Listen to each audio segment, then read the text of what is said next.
हम लोग के पास ऐसा क्या मैजिक फॉर्मूला है कि हम लोग कह रहे हैं कि 1 साल में डिस्ट्रेस माइग्रेशन, मतलब मजबूरी में यहाँ से बाहर जाने वाले लोगों को रोक दिया जाएगा, किसी को नहीं जाना पड़ेगा। एक लोग हमसे पूछता आपके पास ऐसा क्या जादू का छड़ी है, अभी आपको बता रहे हैं कि वो कैसे रोका जाएगा। पहले बात ये समझिए कि बिहार में जो नौकरी का लालच लोगों को दिया जाता है, सारा नौकरी, आरक्षण, लड़ाई झगड़ा, कोई कह रहा हम 5 लाख दे दिए, कोई कह रहा हम 10 लाख दे दिए, कोई कह रहा हम 60% रिजर्वेशन दे देंगे।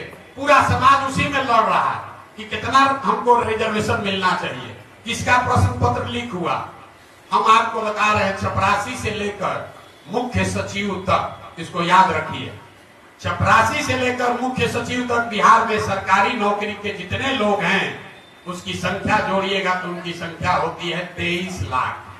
मतलब 1.97% 2% से कम लोग ही बिहार में सरकारी नौकरी आज 75-78 साल में पाए हैं। 98% आदमी को ना सरकारी नौकरी है ना आगे हो सकती है। तो जो भी आपको बता रहा है कि सरकारी नौकरी देके पलायन रोक देंगे, उससे बड़ा मूर्ख या उससे बड़ा ठग कोई भी नहीं, हो ही नहीं सकता।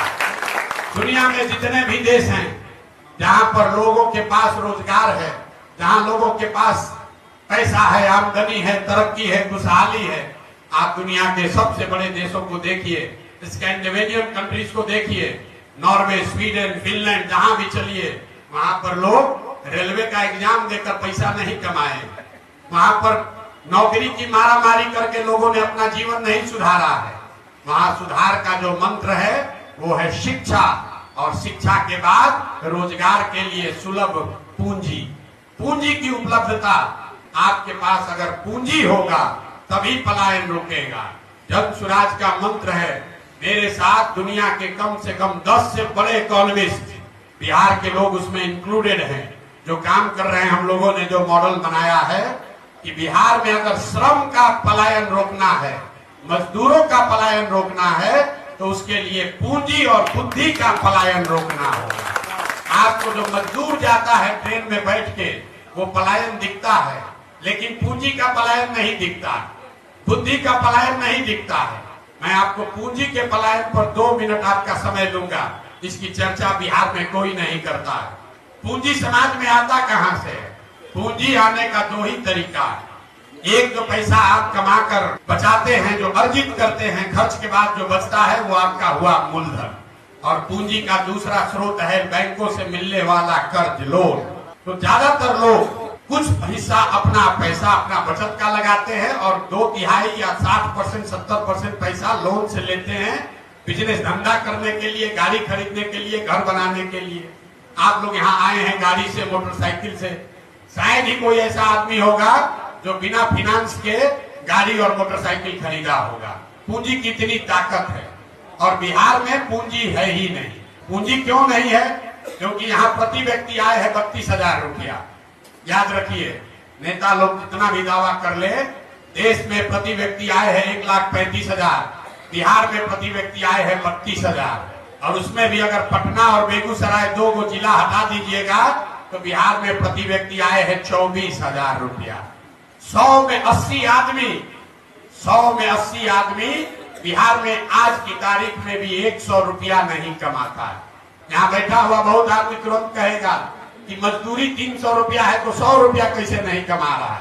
वो इसलिए कि घर में अगर बाल बच्चा लेकर 5 आदमी है, मजदूरी 1 आदमी करता है, अगर वो 300 रुपया भी कमाता है तो हर व्यक्ति पर 60 रुपया हुआ, और वो भी उसको 30 दिन मजदूरी नहीं है, 15 दिन मजदूरी मिली तो हर व्यक्ति पर 30 रुपया हुआ। तो ये आंकड़ा याद रखिए, 100 में 80 आदमी दिन में 100 रुपया नहीं कमा रहा है, तो खाने पीने के बाद उसके पास पैसा बचना ही नहीं है। और दूसरा पूंजी का स्रोत है बैंक। बैंक क्या कर रहे हैं? आप और हम कह रहे हैं बाहर से उद्योग आएगा, हम बता रहे हैं बैंकों से पूंजी का पलायन कैसे हो रहा है। रिजर्व बैंक ऑफ इंडिया एक आंकड़ा जारी करता है, जितने पढ़े लिखे लोग हैं जाकर रिजर्व बैंक ऑफ इंडिया के वेबसाइट को देखिए।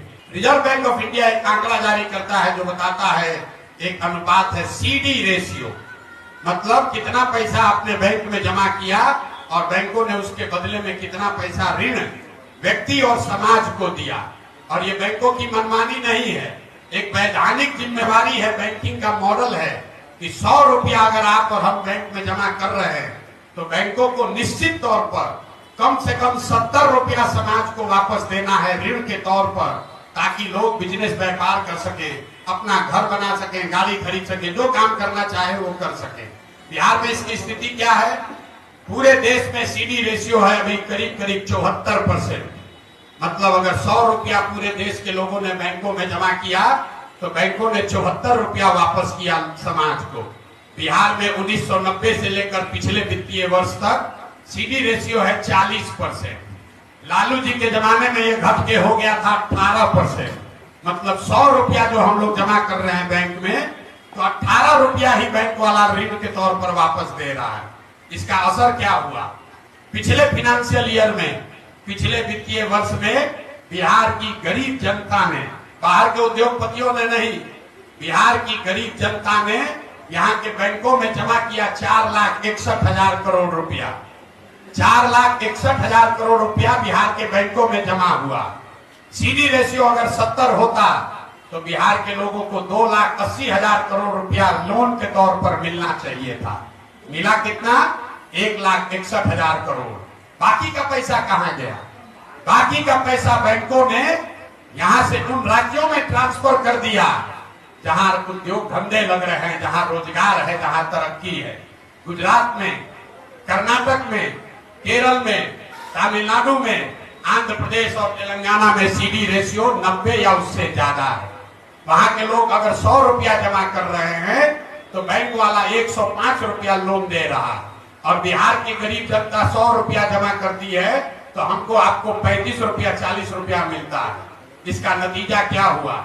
1990 से लेकर पिछले फाइनेंशियल ईयर तक बिहार के बैंकों ने 26 लाख करोड़ रुपया, इसको ध्यान रखिए, कोई नेता, कोई पत्रकार ये बात नहीं करेगा, 26 लाख करोड़ रुपया बिहार के लोगों की जमा पूंजी बैंकों ने यहां से ट्रांसफर कर दिया दूसरे राज्यों में।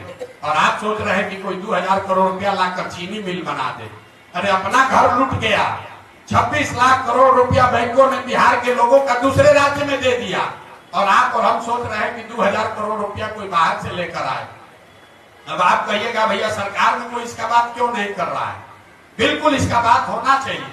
आपकी जानकारी के लिए बता दें कि सीडी रेशियो को देखने के लिए मुख्यमंत्री की अध्यक्षता में कमेटी है, जिसको हर महीने बैठना है, जिसको ये सुनिश्चित करना है कि बैंक ये पैसा लोगों को दे। लेकिन जैसे डॉक्टर, इंजीनियर मुख्यमंत्री का बात नहीं सुन रहा है, जैसे पुलिस और शिक्षक बात नहीं सुन रहे हैं, जैसे सीओ वीडियो बात नहीं सुन रहा है, वैसे बिहार में बैंक वाले भी मुख्यमंत्री का, सरकार का बात नहीं सुन रहे हैं। इसीलिए ये दुर्दशा है। तो जन सुराज का जो प्रयास है कि अगर 70% भी सीडी रेशियो बिहार में कर दिया जाए तो हर साल करीब करीब 2.5 लाख करोड़ रुपया एडिशनल यहाँ इन्वेस्ट होने लगेगा। आप बड़ा घर बना सकेंगे, ज्यादा बड़ी गाड़ी खरीद सकेंगे, ज्यादा लोग मोटरसाइकिल खरीद पाएगा, ज्यादा लोग रोजी रोजगार कर पाएगा। जब लोग रोजी रोजगार करेंगे तो स्वाभाविक है यहाँ पर और एम्प्लॉयमेंट जनरेट होगा, उससे यहाँ से पलायन रुकेगा। और अगर पूंजी का पलायन रुका तो उससे बुद्धि का भी पलायन रुकेगा। जो पढ़ लिख कर लोग बाहर जा रहे हैं वो लोग यहाँ वापस आएंगे, और जब बुद्धि और पूंजी दोनों का पलायन रुकेगा तो श्रम का पलायन अपने आप रुक जाएगा। जो फाइनेंशियल मॉडलिंग की गई है, जो फाइनेंशियल मॉडलिंग की गई है, आपने रघुराम राजन का नाम सुना होगा, आरबीआई के गवर्नर हैं, थे यहाँ पर, तमिलनाडु के हैं, बहुत बड़े इकोनॉमिस्ट हैं। लेकिन आपको प्राची मिश्रा का नाम नहीं मालूम होगा। यही पटना की लड़की है। जितने बड़े इकोनॉमिस्ट रघुराम राजन है, उतने ही बड़ी इकोनॉमिस्ट प्राची मिश्रा भी हैं। और ऐसे लोग बिहार के हैं जो काम कर रहे हैं, और जो यहाँ की मॉडलिंग बता रही है कि अगर 6 महीना में सीडी रेशियो को सुधार दिया जाए तो डिस्ट्रेस माइग्रेशन को इमीडिएटली रोका जा सकता है। तो ये जन सुराज का मंत्र है कि पूंजी के पलायन को रोककर बुद्धि का पलायन रोका जाए, और दोनों के पलायन को रोक के श्रम का पलायन रोका जाए।